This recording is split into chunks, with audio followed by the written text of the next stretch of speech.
วัดนึกหันไปหมดนะเอาไปหันใส่ลูกสาวเศรษฐี3 คนที่หลงแพะหลงป่าอยู่ในถ้ำก็ยังจะได้ช่วยปิกบ้านปิกจองในคณะนั่นที่จะปิกบ้านปิกจองก็เป็นหน้าแม่ใหญ่ขวางหน้าไปไหนก็ยากแล้วก็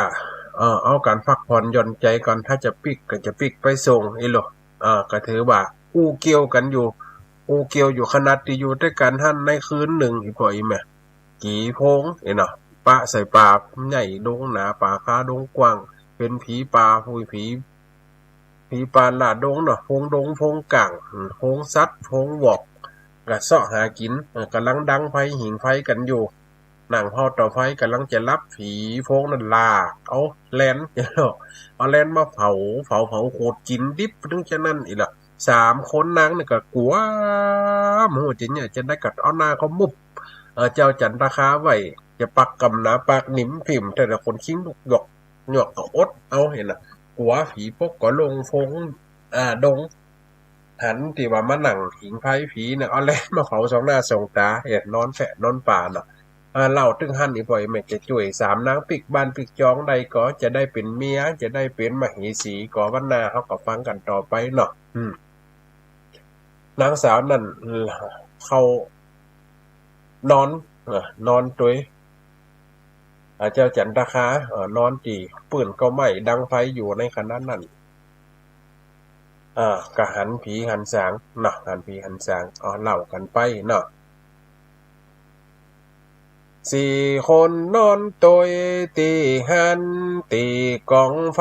ไว้เป็นตีจังเอาหลัวฟืนดังจูไว้เสือ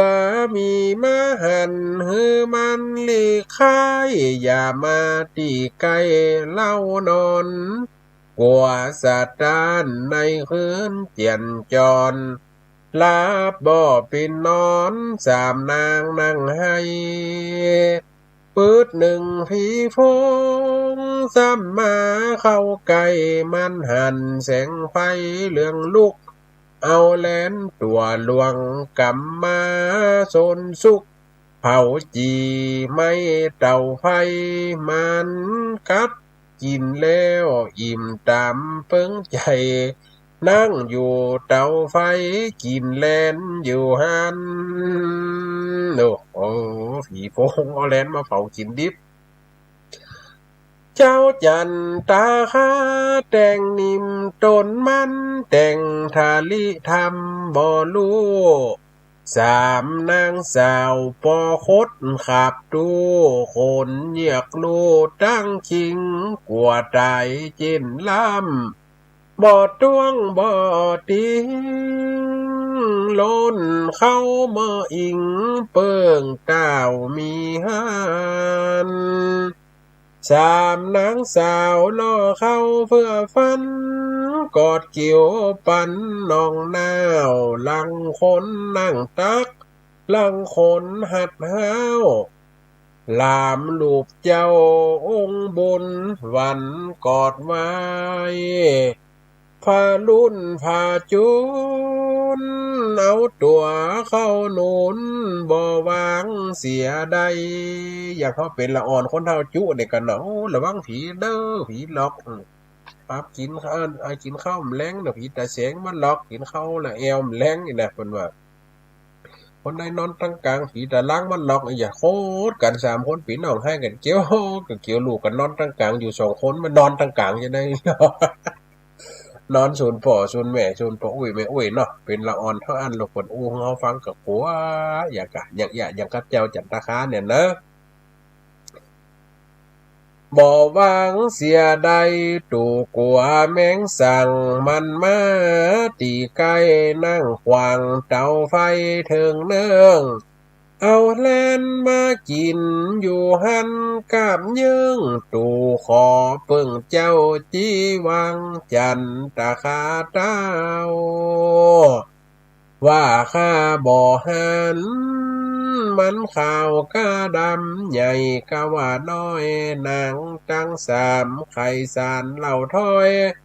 ว่าตัวเต่าด้อยเต่าจาง ส่วนว่าผีฟงกินแลนเสียงซ้ำขอจิ้มอันกินนางว่าใจหนุ่มน้อยฮ่อข้าขอกินเต็มเตอะสามนางหญิงนี่ได้ก็เห็นหรอสามนาใจหนุ่มน้อยเมียมีปอสามหมอกกินจีนลำขอปันสักโพเจ้าจันตาคาทาลีเก่งอู้มึงขอเมียกูว่าแต่เปิงใจคนใดหุ่นลำพ่องแต่จากปันแบ่งเฮือสักคนสามนางนานน้องยินกว่าไต่หงต่างขอจูโหนอย่าไปเอาข้ามาเอาเฮ้ยหรอเอาคนอื่นเติบมาเอาข้าต่างคนต่างกว่าเอาหน้าก็สุน ส่วนว่าพี่พ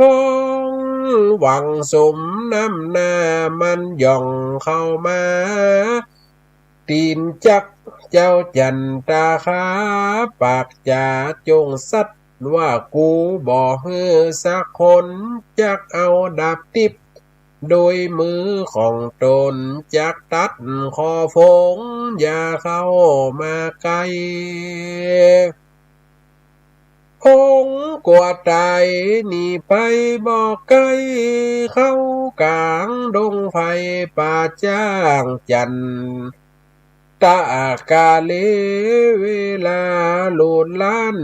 สามสี่เจ้าจุ้มนางมีใจไฟฮัก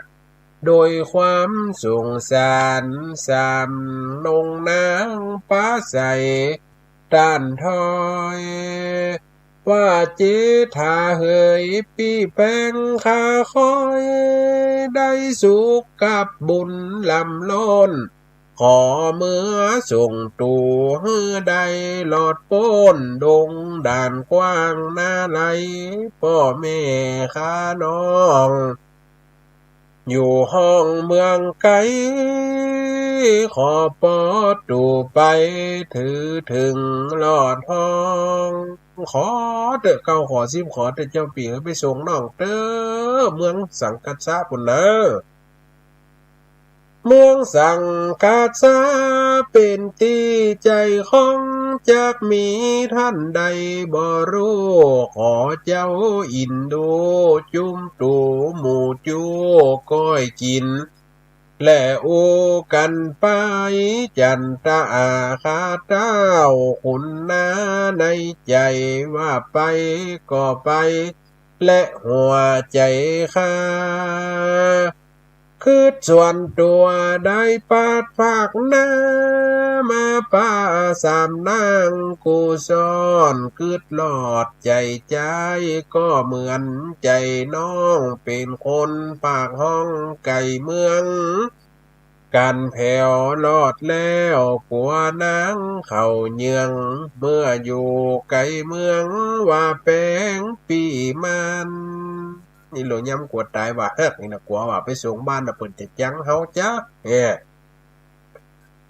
เมื่อตกตาจนจักยอมแฝงฟันกันเถิงเติงตันปนตุกแต่งทำตัวเสยปีนี้เตียงยุบได้ตุกบ่อน้อยคราวตางสามนางนัดน้องว่าบ่เป็นสังขอเจือลองจำใจสาวตั้งห้องหลอนว่าหัวใจยังกดลองขอยอมท่าบนชีวิตตูข้ายังกลัวก่อนได้เป็นมิตรกลัวเป็นกูเล่นเมียฟังหล่อนเจ้าเอาแต่ตูข้าตั้งสามบ่จุล้มพลางหัวใจกว้างต่างคนต่างกว่าจุกันโลกต่างจวนกันจักเมืองบ้านหายามวันฝูกนี้เจิญยอด สวยสันแม่ฟันดำมีฟังบทแถมหน้ายังยาวยักวาดเป็นห้องแหลนาเจ้าจันตาคาลีลาผักย่ายป้าพวกวิ่งไหวกับมาสันทานสามนอน้องต้องเต้าติดตามมาได้7 วันจักถึงรอดห้อง7 วันกันนั่นกับป้าเหาะมากับโชซานมาถึงเมืองหยังปาตาลีบูดมาถึงหลอดท้องปากันเศร้านอนอย่างพักมีจ้างผ่าญาที่นั่งสำนักตัวเอกอ้างปังปายได้ลงฝากปัดจากแดนไปไกลบ่มีเยี่ยงป่าไปซ่อนโดงป่ากว้างการ์ตุนฮิโกคนหนึ่งเจ้าบ้านอันตามติดลอยผู้จ้างกันมาถึงทองที่เจ้าพักย่างฟังถามนอเน่าบ่รอว่าเจ้าหนุ่มน้อย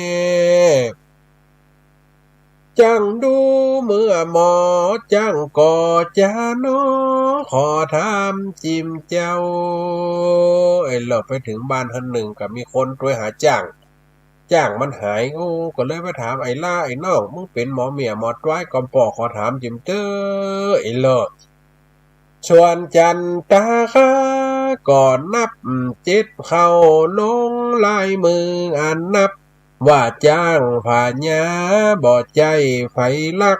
มันมีเยี่ยงอันเกิดบังผีเสื้อตัวลายมันบ่ฮือหันสัมมามันแล้วยังจากได้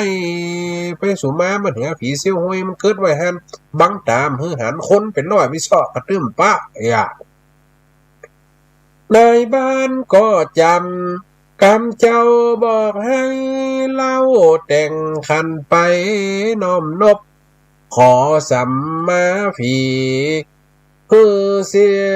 สียบ้านโดยครบบ่อนานเต่าอันวันใดจ้างตัวนั้นมันมีบ่อไก่ก็กลับมาไว้ในขอกกว้างสมวาจาอันเจ้าเก่าตานเขาเล่าลือดังวัดเจ้าว่าหมอโหราเดินมาฝักเย้ามี3หนอนเน่าเมียมันนี่หรอคนหรือสาวโอ้เมียนหมอเมียหันคนเก่งเด้อหันหมดเนี่ยมีเมียหัน3คนตุยมาหันเมื่อดีแต่แน่นอนสัจจังคนบ่มีมันจ้างยังเบาได้ความสาธากาลือไปไก่เล่าลือกันไปตัวต้องปราบป่าจนมีคนได้พร้อมเลือตัวห้องเซ็งซาผียินเพชรยักษ์อันเจ้าจ้างหาหลอนเอาท่านมาสะกดข่มได้เงินคำแก้วแหวนในดินลุ่มใต้ท่านไปเอามาจ่ายซื้อได้เลี้ยงพระใจสืบไปจูมือพี่สางยืนฮือปั่นได้ฝงเย็นเพชรยักษ์ข้าคนชิบหายเข้าหาท่านไปพระจนกาปองในเมืองปาตายินดีตัวห้องสักเสินวันนาพรำพร้อมเอาเงินแหล่คำมาปั่นยืนน้อมตั้งสาวจีจอนจีแล้ว7หญิงหนุ่มล้วนเลี้ยงหลายเป็นแถวสาวจีลามแล้วอบกินนอเนาเขาก็เลยเอานางใจสาวจีเหือน7 คน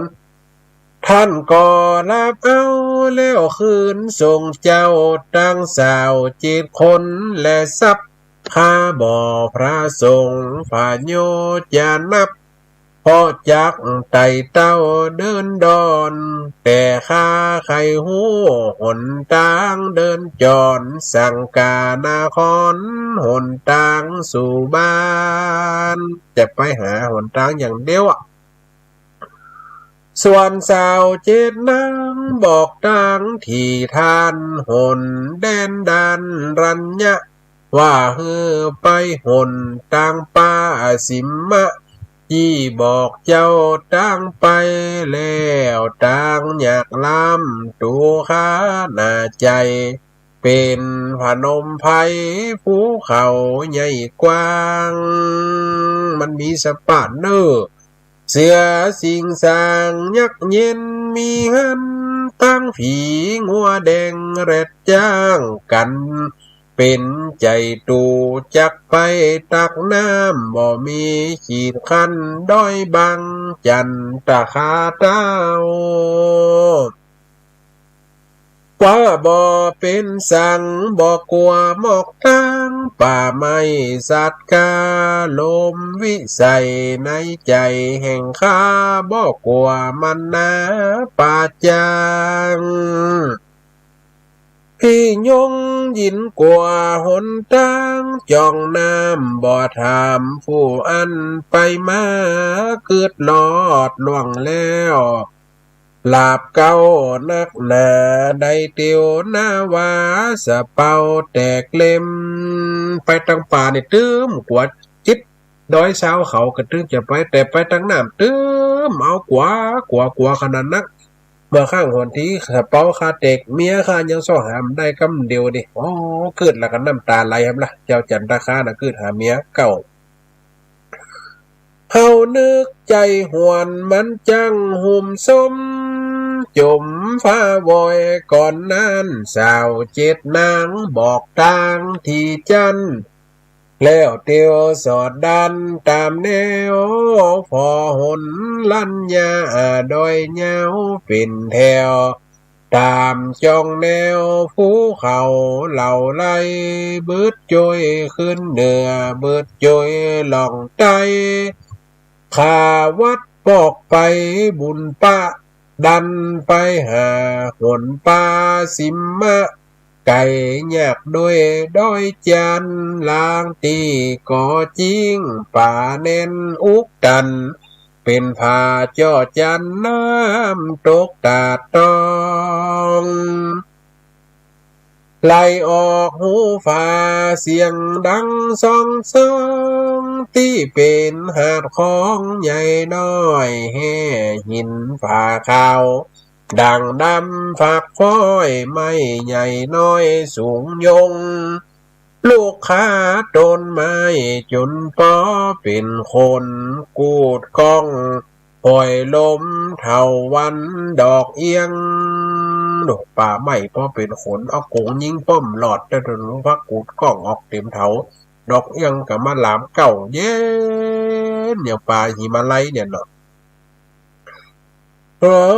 วันลาดอกเอียงป่าหญ้าคมนาจูอันจูเมืองแสนเมืองสุ่มอยากนักสัตตาลิสานมีสาลาวัดเลือตีอู้คนฟังพอสั่งเข็บไว้เป็นอาจินจำรัดรวบกรรมกล่าวไว้สักน้อยจากลำดาผู้จับอยู่ถ้อยก็เป็นกำยาวยิ่งนักส่วนจันตาข้าปาสามเมียฮักถึงรอดใกล้ดอยจันมีดอย1 นั้นใหญ่โตสูงนำจุกยืนจับกันใจจักไต่ขึ้นโดยหวังตาผ้าแดงปึงลึงบ่มีตั้งคืนเดียบลัดพอนา3 นางบ่ปูนดีสัตว์ แล้วเงินพอขึ้นดอยบน7 วันควายแล้วจริงมาปะจงจาก6วิ่งโยนขึ้นดอยหม่อนนาสูงไม่สูงบด7 วันขึ้นดอยหม่อนนี่สูงพอหานาเมียพอมองหมดเนี่ยแล้วบอก3 นางว่ามากอดคาฮือวันปันคิงปีไว้เฮาจากเตียวตีนบ่ได้น้องไทยโดยใหญ่เกิงตีนจันเอามากอดผู้ปีไว้มากอดไอ้ไว้เนอห้ามชั่วห้ามปล่อยฮือรับตานะแงนพ่อฟ้าจนป้อบ่หันบ่มีที่ยันตีปีนเปียงใดนางตั้ง3โลนเข้ามาใกล้วันกอดปันชิงตันเต้าเหมือนมาคันนุนอันห้อยอยู่เก้าหลามลูกเจ้าราชาผู้หนึ่งอยู่ซ้ายผู้หนึ่งอยู่ขวาผู้หนึ่งเปิดปาติดหลังกอดปานไอ้ขนุนขจุนอย่ามาหนุนวัดห่างเอาผืนวัดถาคาดเชียนไว้มันวันขาดปันเข่งคัดอิทธิฤทธิ์แห่งเจ้ามีนักอานุภาพกาหารใช้แล้ว6วิ่งวิทย์ดีดเต้นไปไกลเหมือนดังบอกไฟป้าห่างและโวพอเวหังเป็นตังโตโลกพุทโธนอพุทธบ่มีไผปานสามานมนุษย์องค์อาจกาสานไว้กันเต้นขึ้นโป้นม่อนดอยสูงไกลเป็นผ่านมไผ่ป่าไม้ใหญ่กว้าง7 วันเต็มไปถึงรอดบ้านหมู่โจรสามานพวกราย7 วันเต็มกะวิดวิ่งเหาะเนี่ยนะหลงแต่หลงว่านะ3 นางนี่เนาะก็นั่นไปถึงบ้านพักที่พักของโจรนี่ของโจรคือคนที่ออกหาปล้นหากินโมโจรสามานพวกรายหุงพวกโจรหันองค์นอไทยเข้ามาแวดใกล้องค์บนเขายังบ่รู้จักได้กินปูนปากันรอลุมขอเอานอนเนาว่านางทั้ง3อันเป็นเมียเจ้าตูจักเอาเดี๋ยวนี้เจ้าจันตาคาไข่กำจองจีว่านี้ว่านี้ใจอันเมียกูไข่ได้เอาเตอะตามเปิงใจสู่บ่ใจเมียกู3 นางนอนลาเจ้าก็แกล้งเล่นใครเอาก็เอาไปกะใจเมียไปว่าติเตอะเนี่ยคนหลวงให้หลงป่าข้าเอามาด้วยมันได้นี่ บ่ใจเมียกูเนี่ย3 นางนอนลากันสู่จักกินจิ้นยำหลับซาของเปิ้นตุ้มลาไว้กันว่าบอกกว่าที่คอฟังไล่ตามแต่อันจักเอาดูว่าขี้ไรได้ขอเมียเขาสู่จุงเอา3 นางนอนลา3 นางเล่าน้ำตาย้อยหน้ากว่าใดใกล้กาผักปัดว่าเจ้าล้อมแสงอย่ามาฟูสัตตุบหมู่ค่าสันใดทั้งสมมาตรเด้อโอ้ยามเห็นละมาตุ้มหมู่ค่าสันใดม่อนใดเป็นตุกบ่ใจเพราะไฟซ้ำได้เกือกไข่กินเนื้อเอื้ออ่อนเอโลจากมาละตูบ่จง7ของตูห้องหักแปงทันล่ำเดมว่าจักเสีย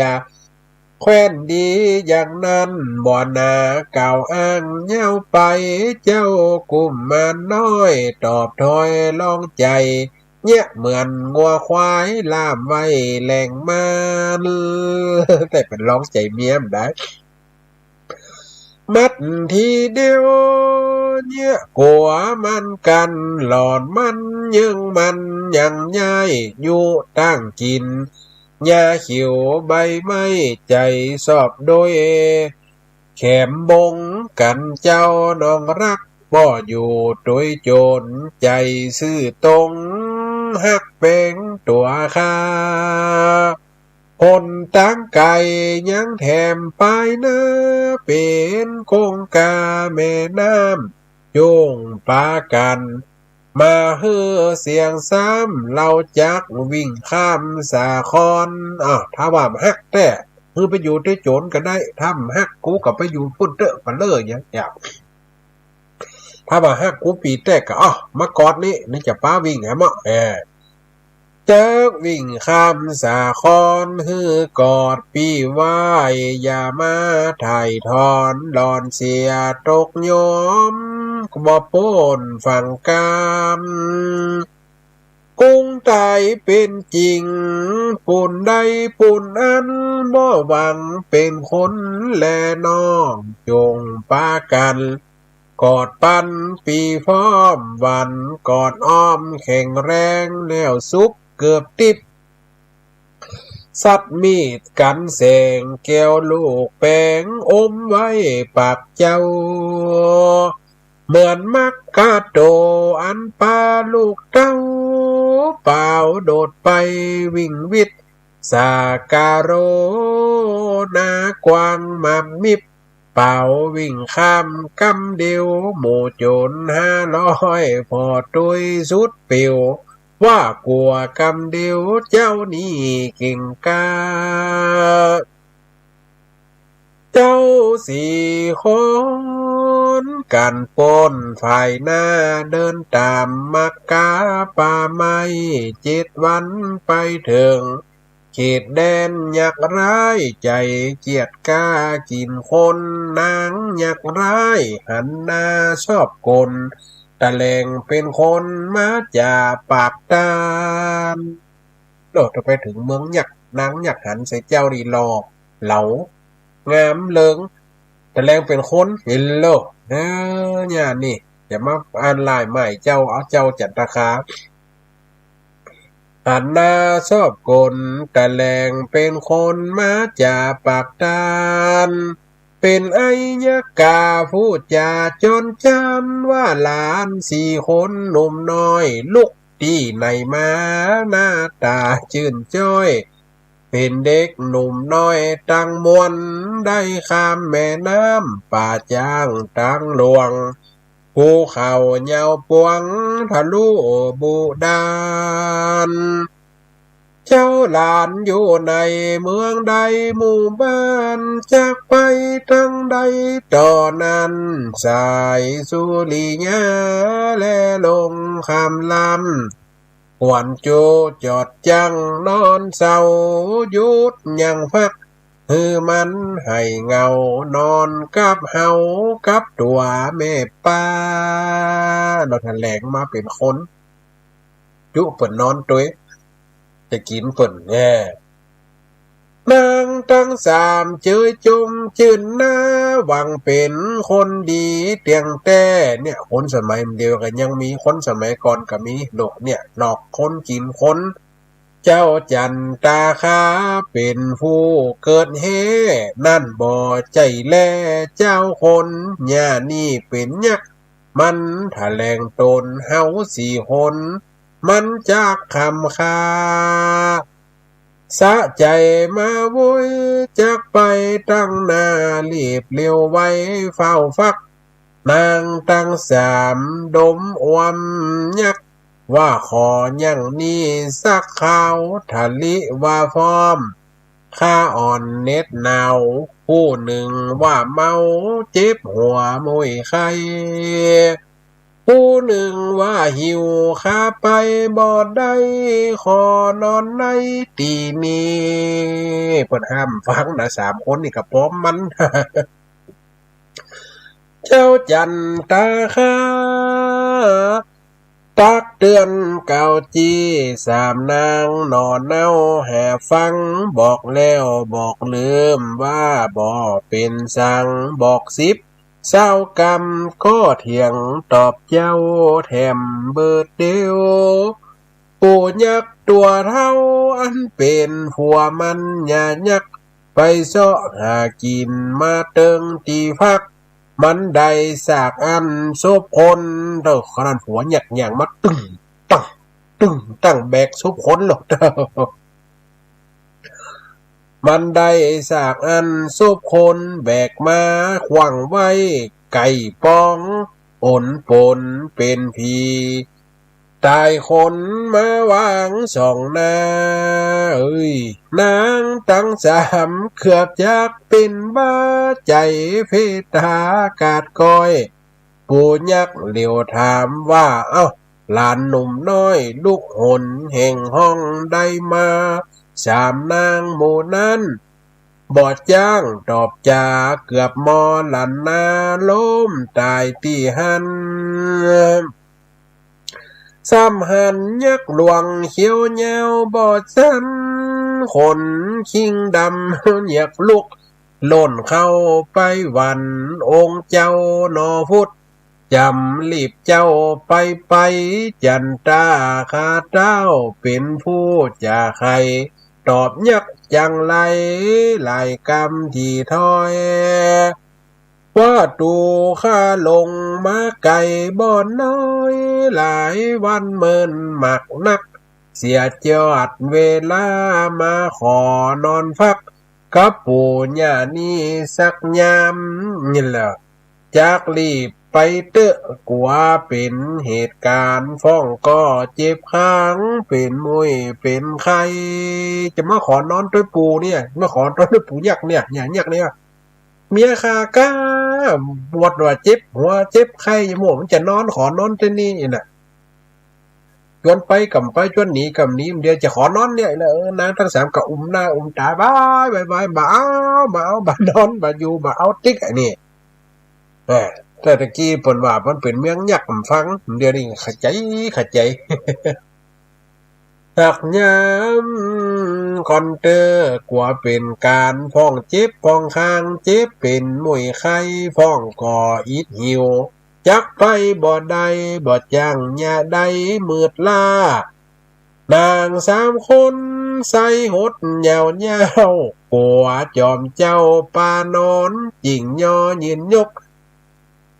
สุลีสานก่อนว่าเจ้าบ่นอนขอนอนไปนาบ่นอนอย่างนี้ไปหล่นกี้ว่าเล่นอิ่มได้หลอดที่เจ็บแข้งเจ็บตีนก็หายแล้วข้าบ่เป็นโลคามวยเนี่ยตูยินกว่ายักเท่าอาเกือขอดเตอะปีเจ้าไปเร็วเจ้ากูมาน้อยตอบถ้อยก็จิวว่าแถมคืนเดียวก้อยไปว่าหนาวนอนคืนเดียวยักมีในหันแต่แม่ป้าหากเป็นคนนามนุษย์นาง3เราเอาตัวสุนสุกบ่อนีฝากข้างไก่องส่วน2จัดยักหมายจูลงจังล่อลวงลมก้อยไปวันหน้าการบ่รู้หนตัวตนผู้ป้าจักส่งตั้งไปผูกเจ้านางตั้ง3สุขสนรีบเต้ายักผู้เท่าหันลายมันเลยฟังฟ้าวกลัวเจ้าเสียหายฟังติดด้วยลายด้วยสายนอกแก้วเจ้าจันตาข้าพาญาเย้าเอวปัญญาเซลเต้นกัดหันยักผีตายจักมาจักยัก ฟังเอานอนเน่าสามนางติดข้างขวาซ้ายหอบไว้ตั้งหลังฟังหกโดดยันสะกันกาดกวางแล้วก็เอาเมียมัดติดกับเหาะไปเลยยากตัวหลวงสยองตามข้างถึงตึงตันจวบปบเป็นดังแล้วไล่ติดลูกนกไต่ตามอันตุยไปลิดทีแห่งยักษ์แห่งแรงตั้นใจรีบเร็วไว้เกียบเปียงนอนเขี้ยวยักษ์กัดบินเหาะมากันไล่กันมาติดตามกันเหมือนข้างนอกแก้วติดตามตันตุยหลังสะแววตามตันแนวรอดปบ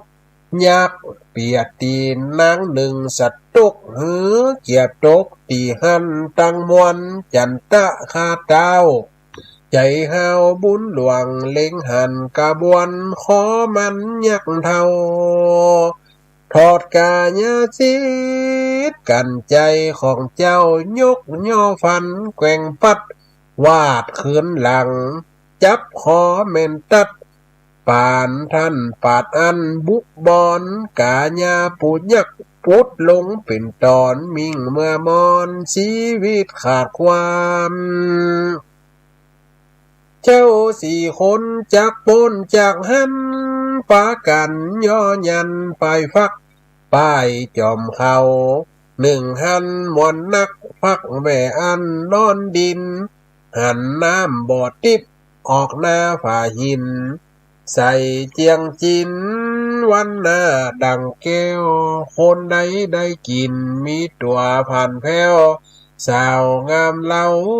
วองวีเล่าถึงเจ้าจันทคายปล่อยแม่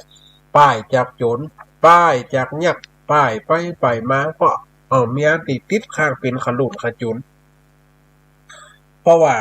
จะออกจากเมืองหันไปจนได้เนี่ยกัดนางยักกัดไล่ด้วยซับปูยักกันไล่ด้วยซับหูจะเนี่ยจะได้ว่าจำฆ่าคนละจกมีดดาบสลีกันใจวาดขึ้นหลังไป3 กำจักพุทธเกิงอย่าผลปัดบุกปัดบอนปัดโพร่คำเดียวนี่พุทธเกิงตกลงพุ่นตายสละละเนี่ยหมู่นางยักนางทั้ง3กันเลยไปจอดย่องพักไล่กินน้ำกินหนองได้อยู่ที่พักที่เศร้าก็เลยเป็นเหตุเจ้าจันทคาได้ฟ้า2นางนอนอย่างพักเนี่ยการเข้าดงเข้าป่าอีบ่อยแม่การเข้าดงเข้าป่าหรือว่าการนอน ในดงเป็นสิ่งที่ฮู้ว่าความทุกข์ความยากความลำบากของนอโพธิสัตว์หรือว่านอพระเจ้าที่ได้สร้างบารมีมาขนาดนั้นขนาดเปิ้นมีการลองใจนะมีการลองใจเปิ้นเอาคนที่ว่าจ้างหายเปิ้นเอาสาวใจคือถึง7 นางเอาไปเป็นเมียขนาดเปิ้นได้เมียมาหลายนะเปิ้นก็ยังยกคืนไปเหียเนี่ยเพราะว่าความสัจจะต่อความฮักสัจจะต่อกันเปิ้นมีศีลเปิ้นมีองค์ประกอบของตัวเปิ้นดีเพราะอะไรหาเมียบ่ฮู้ว่าเมียนั่นไปไหนเพราะว่าเปิ้นหนีไปบวชโลกหนีไปบวชโกนหัวเฮียเป็นเหตุเป็นห้อยเนาะอีปอยแม่คือการรักษาศีลเป็นแม่ผ้าขาวเนาะนาง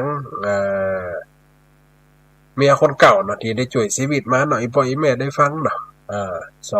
2 ตน 3 ตนเดี๋ยวไปเก๋เพิ่นเข้ามาก่อนแล้วอาตมาภาพลืมมาคันลิย้ายคนละเรื่องทุกไปเก๋เนี่ยปัจจะอู้มาได้อาตมาได้ก็มาก่อนเป็นข่าวเป็นเครือให้อีปอยแม่ได้ฟังแล้วก็ย่อมอกย่อมใจคนเฒ่าเนาะนี่คือเรื่องเจ้าจันทคา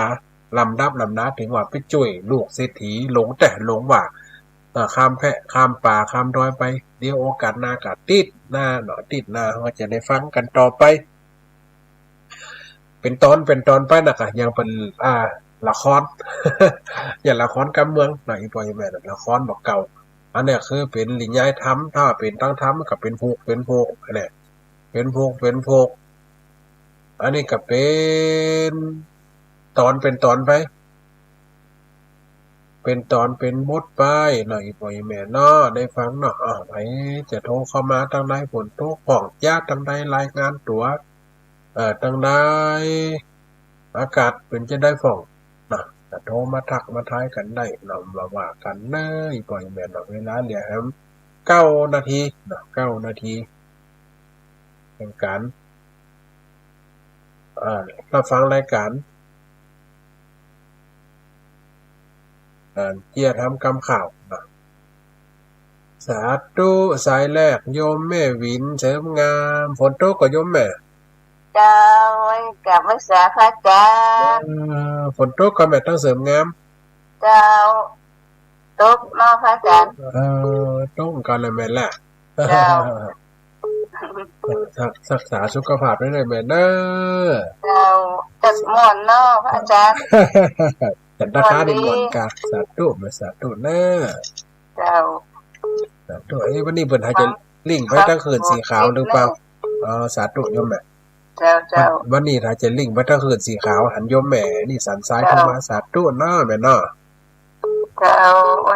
สายสาเนอะสาธุโยมแม่สันซ้ายน้อยเจ้าสาธุวันนี้เป็นลิงก์ไปคืนสีขาวให้แม่ฟังคืนไหนวันนี้อันวัดสายหินเจ้านี่วัดไฟหินบันเทิงเข้ามาสันซ้ายฟังทุกอาทิตย์นะแม่เนาะรอท่าแน่แม่แม่ได้ฟังพอคืนอันไฟหินเปิดลิงตลอดลัดมูตั้งตีเมืองแปะเมืองนั่นพะเยาน่ะถ้าว่าเปิดมาได้ลิงไปคืนใหญ่ก็บ่ได้ฟังจบดีอยู่ได้ฟังค่ะสาธุโยมแม่ส่งกำลังใจให้ท่านอาจารย์เนอร์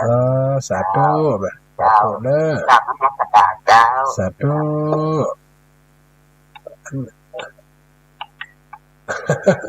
หลายตีหลายตาหมุนฟังกันมาเนาะอันนี้ถ้าจะฟังทั้งพะเยาจ้าหันหนักน้อยลูกน้ำกวนนะโอ้เบ็ดเป็นทรงมาจะเป็นคลิปเสียงหรือเปล่าสาธุโยมแม่สีวันบ้านกลางตงเลยแม่สาธุโยมแม่สาธุโยมแม่วันนี้ชื่ออีกข้อแรงอย่างนั้นแม่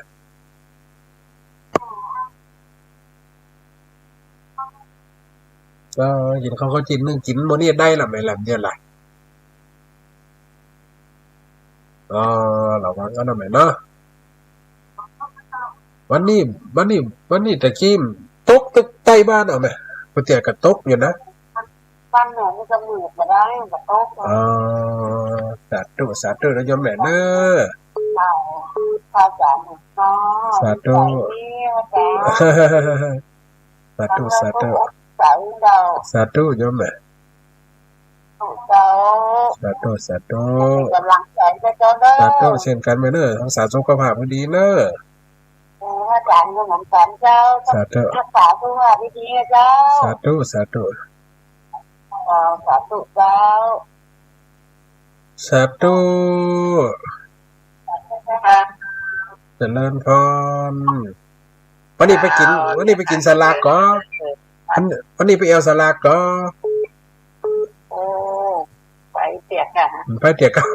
นี่ว่าไปหันบันแฮกันไปออกกันไหนเตียดื้อได้เรียนไปเรียนกึ่งอยู่เดียนอยู่ก็เดียวนี่เป็นอยู่เดียนไฟอยู่เรียนอยู่แต่ว่าได้เรียนกึ่ง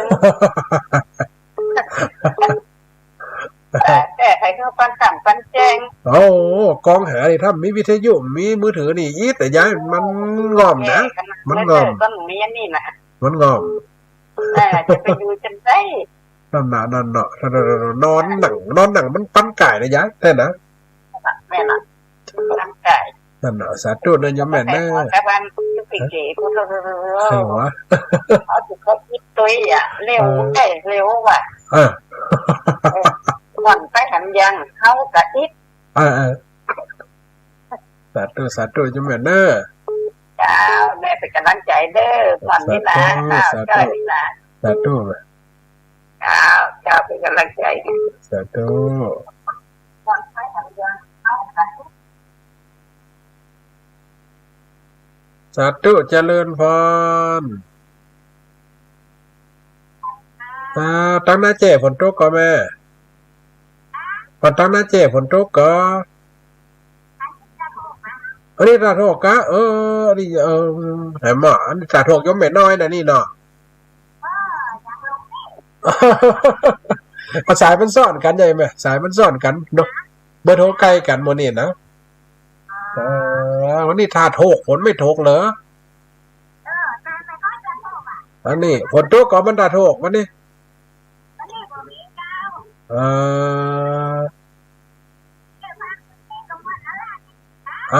สาธุสาธุแม่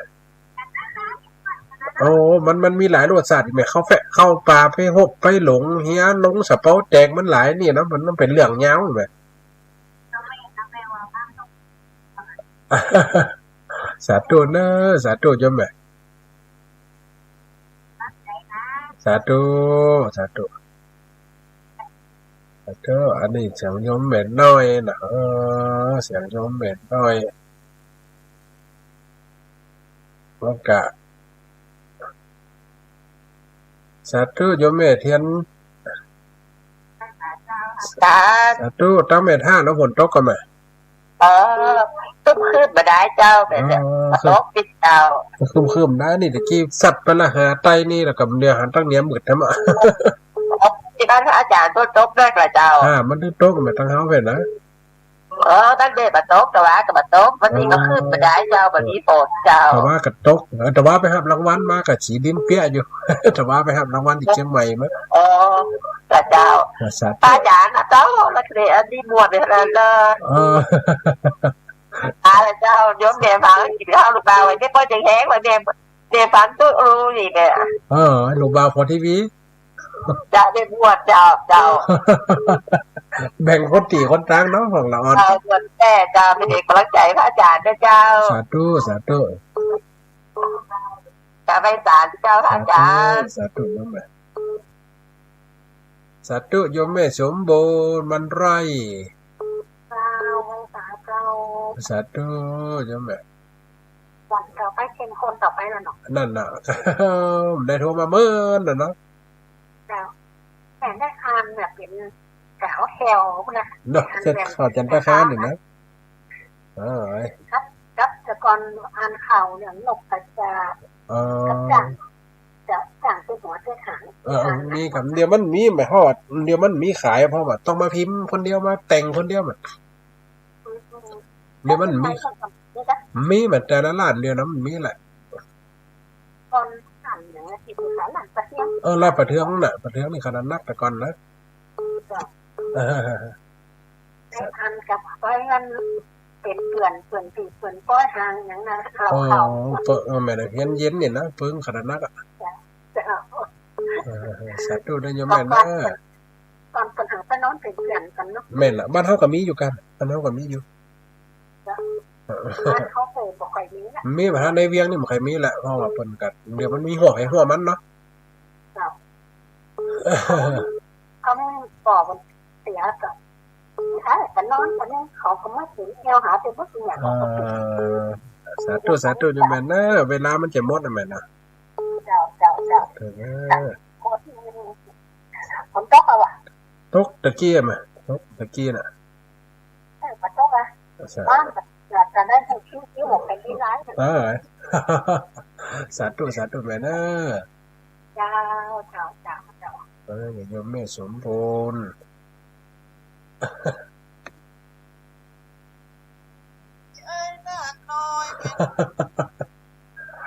ปล่อยแม่ได้ฟังกันนะความสบายใจกันดีละนะเวลามันจะหมดแม่เนาะมันเหลือนาทีเดียวตะกี้หันโยมแม่พรทั้งน่ะพอตั้งไหนก็สันปะตองก็ตะกี้นะสันปะตองก็จอมตองเนี่ยเวลาหมดเวลาเนาะอีปล่อยแม่เนาะเคลื่อนผ้าเคลื่อนฝนบางทีอาจขึ้นจะจำสัตว์กันได้โยมแม่พรน้องบัวแดงอาจารย์ตู้โยมแม่วันนี้ชัดเจนก็ตั้งน้องบัวแดงเป็นเจ้าบ่ตาแม่ฟังคืนนายคืนนายไอ้หิวฟังหิว อ๋อสาธุเนอะโยมแม่เนาะเวลามันหมดนะยายเนาะ ก็ฟังคนเดี๋ยวกดไงผมตายอ่ะ มันโทรกันหลายโยมแม่เนาะเวลามันจะหมดเวลานะโยมแม่เนาะสาธุ คนยักษ์ คนละน้อยเนอะโยมแม่พรน้องวัวแดง ที่นี่สถานีวิทยุเพื่อการศึกษาวิทยาลัยสงฆ์นครลำปางสถานีวิทยุกระจายเสียงบริการสาธารณะออกอากาศณอาคารเลขที่